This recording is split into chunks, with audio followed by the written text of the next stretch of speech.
পাকের দরবারে সিজদায় পড়ে গিয়ে বলে আল্লাহ আমি বড় গুনাহগার, আমি বড় নাদান, আল্লাহ পৃথিবী আমাকে মেনে নেয়নি গো আল্লাহ।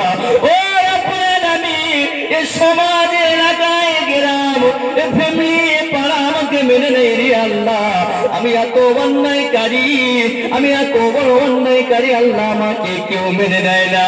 ও রব্বুল আলামিন, জগতের বড় বড় মনীষীদের কাছ থেকে, তোমার বন্ধুদের কাছ থেকে যারা নাকি আল্লাহওয়ালা, তাদের কাছ থেকে শুনেছি তুমি হায়াতের মালিক আল্লাহ, তুমি রিজকের মালিক আল্লাহ, তুমি মওতের মালিক। ও রব্বুল আলামিন, আমাকে এত অন্যায় করার পরেও যখন রুজির ব্যবস্থা করে রেখেছো, আমাকে এত অন্যায় করার পরেও আমাকে যখন হায়াত তুমি দিয়েছো, আমার জীবনে একটা স্বপ্ন, আমার জীবনে একটা স্বপ্ন আর নয়, আর নয়, আজকে তওবা করছি আল্লাহ। ওগো রহমান, ওগো দয়াল, ওগো রাজ্জাক, ওগো হায়াত মওতের মালিক আল্লাহ, আর জীবনে অন্যায় করব না আল্লাহ, তুমি আমাকে বন্ধু বানিয়ে নাও। ও যুবকেরা, আমার আল্লাহ জানিয়ে দেয়, এ বান্দারে, পৃথিবীতে তোকে কেউ মেনে নাইনি, আমি আল্লাহ পাক, আল্লাহ তাআলা সব দরবার থেকে যখন ঘুরে আমার দরবারে এসেছিস বান্দা, আমি আল্লাহ, আমি রহমান, আমি আল্লাহ, আমার কুদরতি কোলে আমি আল্লাহ তোকে নিয়ে নিলাম। আর বলে সুবহান।